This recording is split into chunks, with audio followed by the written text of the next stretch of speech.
여보, 내가 아버님 음식에 수면제 타서 잠들면 금고부터 열어봐. 그래, 세금 줄이려면 올해 안에 돌아가셔야 해. 내가 쥐새끼들을 키웠구나. 고기 맛 좋다. 앞으로 30년은 더 살겠어. 아버님? 오진이었다. 그리고 너희가 끓여준 그 수면제 공국 경찰에 넘겨다. 여러분들이 어느 지역에서 듣고 계신지 댓글로 말씀해 주세요. 아직 구독하지 않으셨다면 구독해 주시고 좋아요 눌러 주시면 영상 제작에 아주 큰 힘이 됩니다. 그럼 사연 시작하겠습니다. 적막한 진료실 안에 폐부가 찢어질 듯한 기침 소리가 울려 퍼집니다. 하얀 가운을 입은 박 원장은 모니터 속 CT 사진을 심각하게 응시하며 안경을 고쳤습니다. 김덕배님, 보호자분은 안 오셨습니까? 덕배는 손수건으로 입가에 핏자국을 닦아내며 거친 숨을 몰아쉽니다. 내 보호자가 어디 있어? 마누라는 진작에 흙으로 돌아갔고 자식놈들은 지들 살기 바쁜데 그냥 나한테 말해요. 무슨 병이요? 박 원장은 한숨을 푹 내쉬더니 차트와 덕배를 번갈아 봅니다. 마음의 준비를 하셔야겠습니다. 폐암입니다. 그것도 아주 심각한 말기요. 덕배의 눈동자가 흔들립니다. 평생 시장 바닥에서 구르며 산전수전 다 겪은 그였지만 암이라는 글자는 너무나 무거웠습니다. 뭐라고? 이보시오 의사 양반, 나는 평생 담배 한 개비도 안 피운 사람이요. 근데 폐암이라니 그게 말이 돼? 김덕배님, 담배를 안 피워도 암은 옵니다. 과거의 안 좋은 환경에 오래 노출되셨거나 노화로 인한 자연적인 현상일 수도 있고요. 지금 종양 크기가 너무 커서 수술은 불가능합니다. 길어야 3개월입니다. 3개월. 수백억 자산가 김덕배의 남은 시간이 고작 계절 하나를 넘기지 못한다는 선고였습니다. 덕배는 병원 복도 의자에 힘없이 주저앉습니다. 평생 악착같이 돈만 벌었는데 이제 좀 쓰고 살아볼까 했더니 죽음이라니. 그때 주머니 속 휴대전화가 요란하게 울립니다. 장남 김철수. 여보세요. 아버지, 어디세요? 아니 글쎄 이번에 진짜 대박 사업 아이템이 있는데 딱 3억만 융통해 주시면. 자식의 목소리에는 애비의 안부 따위는 없었습니다. 오로지 돈 냄새를 맡은 하이에나의 침소리만 들릴 뿐. 덕배는 전화를 뚝 끊어버립니다. 그리고 결심한 듯 눈매를 매섭게 뜹니다. 그래, 내가 죽는 건 억울해도 내 피 같은 돈을 저런 놈들한테 그냥 줄 순 없지. 덕배는 비틀거리는 다리에 힘을 주며 일어섭니다. 그의 마지막 인생 정리가 시작되는 순간입니다. 다들 모였냐? 앉아라. 본가의 넓은 거실, 7순이 넘은 노인 덕배가 상석에 앉아 있습니다. 그 앞에는 장남 철수 부부와 장녀 영희, 그리고 10년 만에 집에 발을 들인 막내 민재가 앉아 있습니다. 장남 철수가 눈치를 살피며 입을 엽니다. 아버지, 갑자기 긴급 소집이라니요? 무슨 일 있으세요? 안색이 영 안 좋으신데. 며느리 미영도 거들며 호들갑을 떱니다. 아버님, 어디 편찮으세요? 제가 용하다는 보약이라도 한 제 지어올까요? 덕배는 그들의 가식적인 표정을 싸늘하게 훑어봅니다. 그리고 품 안에서 대학병원 진단서를 꺼내 탁자 위에 툭 던집니다. 나 폐암이란다. 길어야 석 달이라더라. 순간 거실에는 찬물을 끼얹은 듯 정적이 흐릅니다. 하지만 덕배는 놓치지 않았습니다. 장남 철수와 며느리 미영이 서로 눈빛을 교환하며 미세하게 입꼬리가 올라가는 것을 장녀 영희는 억지로 눈물을 짜내려 눈을 깜빡입니다. 아, 아버지, 이게 무슨 날벼락입니까? 아직 정정하신데 암이라니요. 철수가 땅을 치며 통곡하는 신용을 합니다. 영희도 질세라 덕배의 손을 잡고 매달립니다. 아빠, 안 돼. 우리 두고 가면 안 돼. 나 아직 효도도 못했는데 어떡해. 그들의 울음소리는 요란했지만 그 속에 슬픔은 한 방울도 섞여 있지 않았습니다. 그때 구석에 앉아있던 막내 민재가 벌떡 일어납니다. 그래서요? 고작 이거 말하려고 불렀어요? 민재의 퉁명스러운 목소리에 형과 누나가 쏘아붙입니다. 아, 김민재. 너는 애비가 죽는다는데 말이 그게 뭐냐? 민재는 형을 무시하고 덕배를 똑바로 쳐다봅니다. 영감님, 그렇게 돈거리면서 악착같이 살더니 결국 꼴이 이게 뭡니까? 돈 싸 짊어지고 저승 갈 수 있을 줄 알았어요?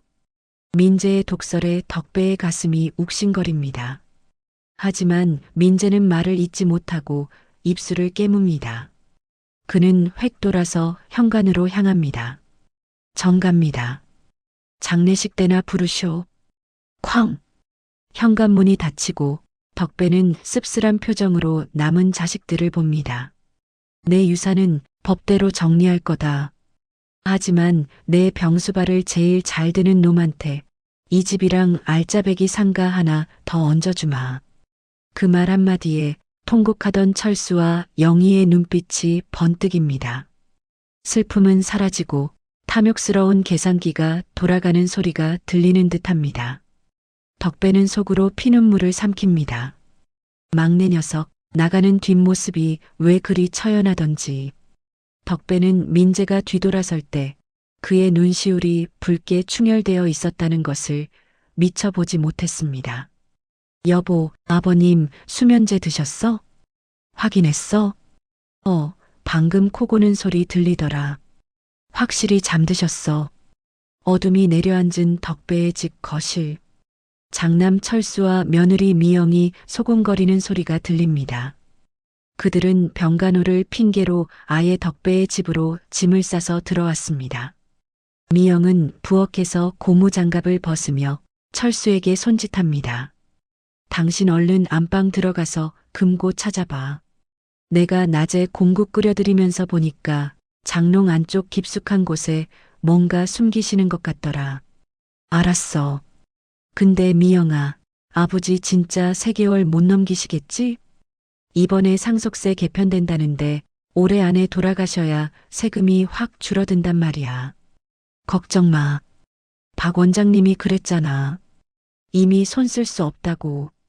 오히려 스트레스 받으시면 더 빨리 가실 수도 있어. 그러니까 당신 사업빈 이야기 절대 꺼내지 마. 돌아가시고 나면 유산으로 한 방에 갚으면 되니까.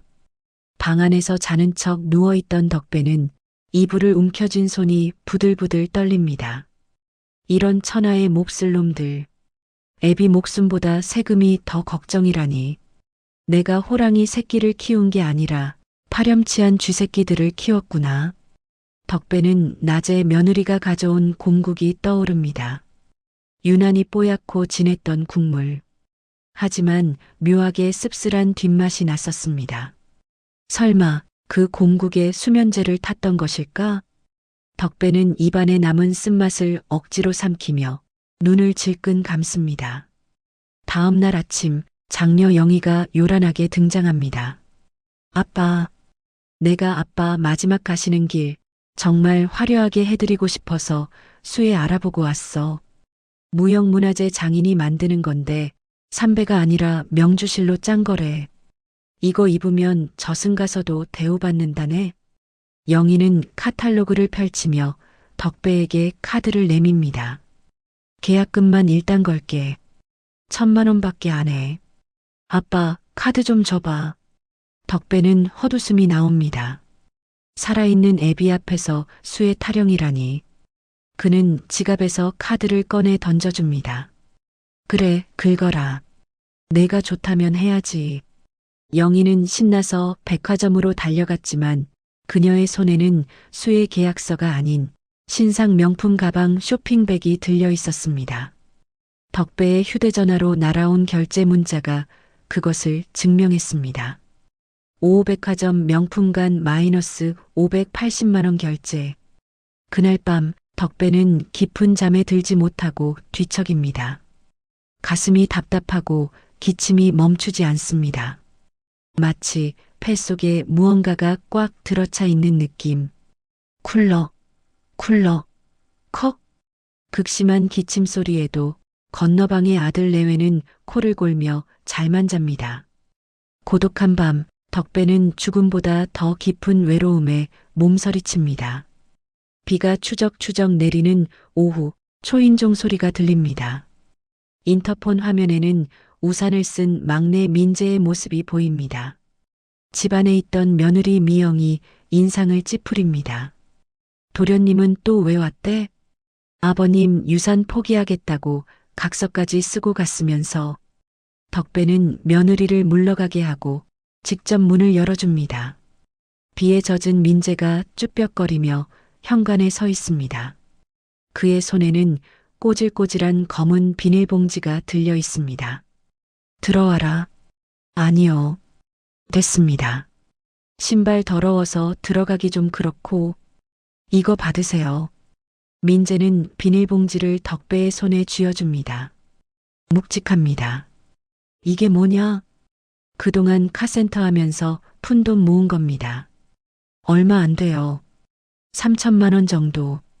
형이랑 누나는 유산 노리고 저러는 거 아는데 저는 영감님 돈 필요 없습니다. 이 돈으로 그냥 드시고 싶은 거나 실컷 사드시고 좋아하는 낚시나 다니세요. 병원에만 처박혀 있지 말고. 덕배의 손이 떨립니다. 평생 자신에게 반항만 하던 막내였습니다. 기름때 묻은 손으로 번 돈 3천만 원. 수백억 자산가인 덕배에게는 푼돈일지 모르나 민재에게는 피와 땀이 어린 전 재산임을 덕배는 압니다. 너, 이거 내 결혼 자금 아니냐? 결혼은 무슨, 그냥 건강 챙기시라고요. 저갑니다. 민재는 퉁명스럽게 내뱉고는 도망치듯 빗속으로 뛰어갑니다. 덕배는 비닐봉지를 가슴에 품고 주저앉아 오열합니다. 이놈아, 미련한 놈아, 자식놈 중에 사람 새끼가 너 하나뿐이었구나. 그날 밤 덕배의 기침은 그 어느 때보다 격렬했습니다. 가슴 깊은 곳에서부터 무언가가 끓어오르는 느낌. 숨을 쉴 수가 없어 얼굴이 시퍼렇게 질려갑니다. 크어, 컥, 쿨러, 우회에. 덕배는 세면대를 붙잡고 구토를 하듯 기침을 쏟아냅니다. 그때 목구멍을 막고 있던 무언가가 쑥 빠져나옵니다. 피와 함께 섞여 나온 엄지손가락만 한 검붉은 덩어리. 그것은 마치 버섯 뭉치처럼 생겼습니다. 덩어리를 토해낸 순간 거짓말처럼 꽉 막혔던 숨통이 트입니다. 시원한 공기가 폐부 깊숙이 들어옵니다. 덕배는 떨리는 손으로 그 덩어리를 집어듭니다. 이것이 나를 죽이려던 암덩어리인가? 하지만 암덩어리가 이렇게 기침으로 튀어나올 리가 없습니다. 문득 수십 년 전 가난하던 시절 살았던 단칸방이 떠오릅니다. 벽지 전체가 시커먼 곰팡이로 뒤덮여 있던 그 집. 덕배는 그곳에서 10년을 살았습니다. 혹시 이건 암이 아닐 수도 있다. 덕배의 눈에 희미한 생기가 돌기 시작합니다. 다음 날 새벽 덕배는 가족들 몰래 집을 빠져나옵니다. 기존에 다니던 박 원장의 병원이 아닌 서울에서 제일 크다는 대학병원 호흡기 내과를 찾았습니다. 밤새 토해낸 덩어리를 조직검사 용기에 담아 의사에게 내밉니다. 긴급 검사가 진행되는 몇 시간 동안 덕배는 기도하는 심정으로 대기실을 지킵니다. 김덕배 환자분, 진료실로 들어오세요. 권위 있어 보이는 노 교수가 안경 너머로 덕배를 봅니다. 그의 표정은 심각하지 않았습니다. 오히려 황당하다는 표정이었습니다. 환자분, 누가 이걸 폐암 말기라고 했습니까? 덕배의 심장이 쿵 내려앉습니다. 네, 그게 무슨 소리입니까? 저는 3개월밖에 못 산다고. 허허, 돌팔이한테 걸리셨네. 이건 암이 아닙니다. 폐국균종이라고 하는 겁니다. 쉽게 말해 곰팡이 덩어리예요. 곰팡이요? 네. 아마 예전에 결핵을 앓았거나 아주 안 좋은 환경에서 곰팡이 포자를 많이 들이마신 것 같습니다. 그게 폐 속의 빈 공간에 들어가서 자리를 잡고 오랜 시간 뭉쳐서 덩어리가 된 거죠. CT상으로는 암이랑 비슷해 보일 수 있어서 오진하는 경우가 종종 있습니다. 의사는 모니터를 보여주며 설명을 이어갑니다. 어제 기침하시면서 그 덩어리가 통째로 배출된 겁니다. 아주 운이 좋으셨어요. 폐가 아주 깨끗해졌습니다. 약간의 염증만 남아있으니 항생제 좀 드시면 완치입니다. 사시는데 전혀 지장 없습니다. 오래오래 사시겠네요. 덕배는 다리에 힘이 풀려 주저앉을 뻔했습니다. 죽음의 문턱에서 돌아왔습니다. 아니, 애초에 죽을 병이 아니었습니다. 환희와 기쁨이 온몸을 감쌉니다. 당장이라도 자식들에게 달려가 소리치고 싶었습니다. 애비가 살았다. 암이 아니란다. 가벼운 발걸음으로 집에 돌아온 덕배. 현관문을 열려던 찰나 거실에서 들려오는 목소리에 손을 멈춥니다. 변호사님, 아버님이 돌아가시면 상속 절차가 바로 개시되는 거죠? 저희가 미리 합의서를 작성해뒀거든요. 장남 철수의 목소리입니다. 며느리 미영의 목소리도 들립니다. 장례식장은 특실로 예약해뒀고요. 부조금 들어오는 계좌는 제 명의로 해두는 게 관리하기 편하겠죠? 아, 그리고 아버님 빌딩 말이에요. 그거 시세 감정 미리 받아볼 수 있을까요? 상속세 내려면 건물 하나는 금매로 내놔야 할 것 같은데. 덕배는 현관문 손잡이를 잡은 채 얼어붙었습니다. 살아 돌아온 아버지를 반길 자식은 이 집안에 단 한 명도 없었습니다. 그들에게 덕배의 생화는 기적이 아니라 재앙이자 계산 착오일 뿐이었습니다. 덕배의 눈빛이 차갑게 식어갑니다. 기쁨은 순식간에 사리에 가까운 분노로 변했습니다. 그래, 내가 살아있는 게 너희들한테는 불행이다 이거지? 그렇다면 내가 지옥을 보여주마. 덕배는 아무 일 없었다는 듯 기침을 하며 집 안으로 들어섭니다. 콜록, 콜록. 어디들 갔나 했더니 변호사 양반이 와 계셨구만. 거실에 모여있던 철수 부부와 영희 그리고 변호사는 화들짝 놀라며 서류를 등 뒤로 감춥니다. 아, 아버지. 병원 다녀오셨어요? 그냥 아버지 재산 정리 도와드리려고 상담 좀 받고 있었어요.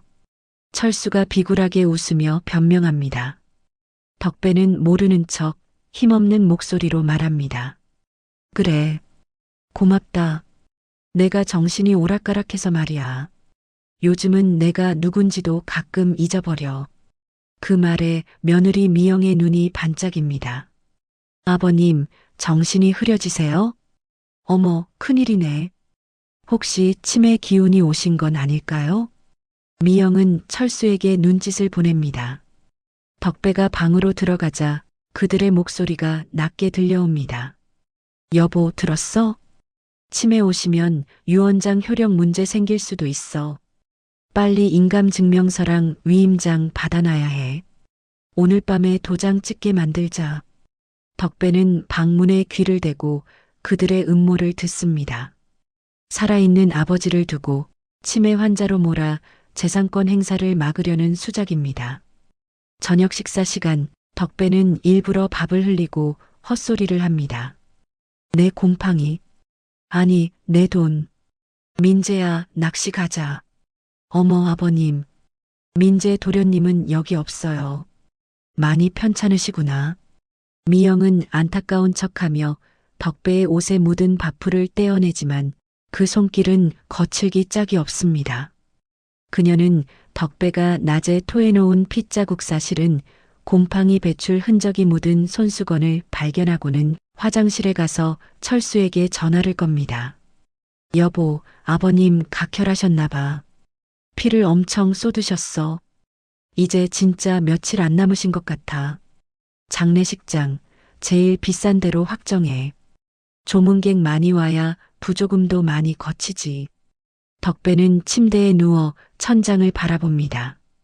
자신은 지금 살아 숨쉬고 있지만 이 집안에서 그는 이미 죽은 사람, 아니 돈자루 취급을 받고 있습니다. 살아있는 유령. 그것이 지금 자신의 처지였습니다. 육체적인 죽음보다 더 비참한 것은 가족이라는 울타리의 완전한 붕괴를 목격하는 것이었습니다. 덕배의 눈에서 뜨거운 눈물이 흐르지만 그 눈물은 이내 서늘한 도끼로 변합니다. 내 장례식 준비하느라 고생들이 많구나. 그 정성에 보답을 해줘야지. 덕배는 베개 밑에 숨겨둔 진짜 진단서와 변호사 몰래 작성해둔 새로운 서류들을 만지작거립니다. 심판의 시간이 다가오고 있습니다. 오늘 내가 기운이 좀 나는구나. 다들 모여라.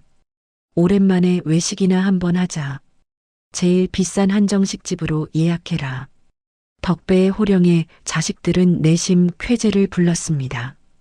드디어 마지막 만찬인가 보다라고 생각했기 때문입니다. 심지어 연락 끊고 살던 막내 민재까지 억지로 불러냈습니다. 유산 분할 자리에 증인이 필요하다는 핑계였습니다. 시내 최고급 한정식 집의 룸. 상다리가 부러질 듯한 진수성찬이 차려졌습니다. 철수와 미영, 영희는 덕배의 눈치를 살피며 품 안에 미리 준비한 증여 계약서를 만지작거립니다. 민재는 불편한 듯 구석에서 물만 마시고 있습니다. 자, 많이들 먹어라. 이게 다 내 피와 살이다. 덕배는 평소와 달리 갈비찜을 손으로 집어들고 우걱우걱 뜯기 시작합니다. 환자라고는 믿기지 않는 식욕. 쩌렁쩌렁한 목소리가 룸을 울립니다. 고기가 참 맛있다. 앞으로 한 30년은 더 먹을 수 있겠어. 자식들이 당황해서 수군거립니다. 철수가 조심스럽게 입을 엽니다. 아버지, 식사도 좋지만 건강이 걱정되니 서류 정리부터 하시죠. 여기 도장만 찍으시면 편안하게. 도장? 덕배는 갈비를 내려놓고 품 안에서 서류 봉투를 꺼내 식탁 위에 던집니다. 그래, 도장 찍어야지. 근데 그 전에 이것부터 봐라. 철수가 봉투를 열어 서류를 꺼냅니다. 서울대학교 병원 진단서 마이너스 병명 폐국균종 완치 판정. 이게 뭡니까? 완치라니요? 폐암은요? 철수의 손이 떨리고 미영과 영희의 얼굴이 사색이 됩니다. 덕배는 호탕하게 웃습니다. 암이 아니라 곰팡이였다. 기침하다가 다 튀어나왔지 뭐냐. 의사 선생 말이 아주 펄펄 날아다니겠단다. 순간 룸 안에는 정적을 넘어선 공포가 감돕니다. 자식들의 표정은 기쁨이 아닌 망연자실 그 자체였습니다.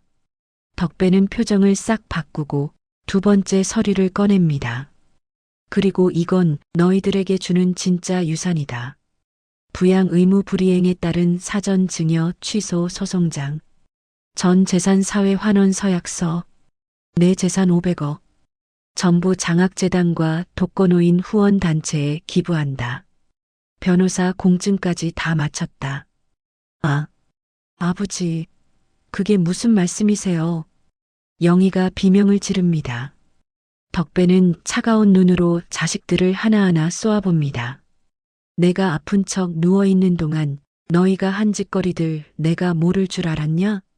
수면제 탄 공국, 세금 아끼려고 빨리 죽길 바라는 기도, 멀쩡한 애비 치매 환자 만들기. 내 장례식 준비하느라 아주 신들이 났었지? 덕배의 호통에 자식들은 꿀먹은 벙어리가 됩니다. 덕배는 구석에 앉아 멍하니 있는 민재를 봅니다. 민재야. 네. 아버지. 너한테는 내 낡은 상가 건물 하나 주마. 내가 준 3천만 원, 그게 내 목숨값이었다. 그 돈으로 낚시나 다니라던 내 말이 이 늙은이 살렸다. 덕배는 자리에서 일어납니다. 그의 뒷모습은 그 어느 때보다 거대해 보입니다. 밥값은 내가 냈다. 이게 너희랑 먹는 마지막 밥이다. 다시는 내 앞에 얼씬도 하지 마라. 한정식 집 복도. 장남 철수와 며느리 미영이 덕배의 바짓가랑이를 잡고 매달립니다. 아버지, 잘못했어요. 한 번만 용서해 주세요. 저희가 잠시 미쳤었나 봐요. 아버님, 손주들 봐서라도 이러시면 안 되죠. 저희 빚더미에 앉아요. 덕배는 귀찮다는 듯 발을 털어냅니다. 그리고 주머니에서 꾸깃꾸깃한 종이 한 장을 꺼내 철수의 얼굴에 던집니다. 이거나 받아라. 내 장례식장 위약금 영수증이다. 내가 취소했다. 위약금은 내가 냈으니 그게 너희한테 주는 마지막 용돈이다. 덕배는 뒤도 돌아보지 않고 엘리베이터에 탑승합니다. 닫히는 문 사이로 서로 멱살을 잡고 싸우는 자식들의 추악한 모습이 보입니다. 너 때문이야. 내가 수면제 먹이자며. 당신이 사업 말아먹지만 않았어도. 1년 후 경기도 외곽의 한적한 카센터. 따스한 햇살이 내리쬐는 평상에 덕배가 앉아 있습니다. 그의 얼굴에는 핏기가 돌고 주름 사이로 편안함이 묻어납니다. 그 옆에는 기름때 묻은 작업복을 입은 민재가 앉아 종이컵에 믹스커피를 타고 있습니다. 아버지, 커피 너무 많이 드시지 마세요. 의사 선생님이 카페인 줄이라고 했잖아요. 이 녀석아, 내가 내 몸 알아서 한다. 곰팡이도 이겨낸 몸이야. 덕배는 껄껄 웃으며 커피를 받아듭니다.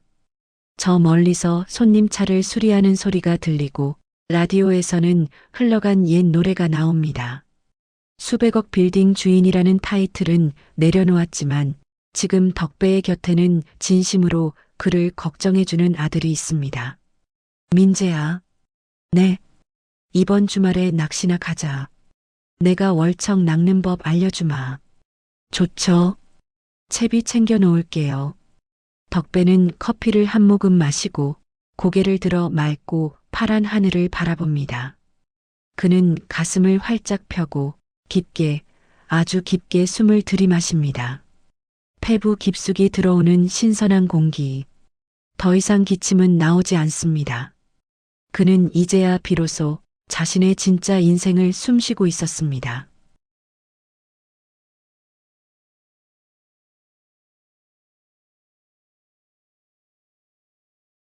끝까지 시청해 주셔서 감사드립니다. 구독해 주시고 좋아요 눌러 주시면 영상 제작에 아주 큰 힘이 됩니다. 이 영상을 카톡방에 공유해서 주위 분들과 공감하며 대화 나누시면 좋습니다. 시청 소감을 댓글로 부탁드립니다.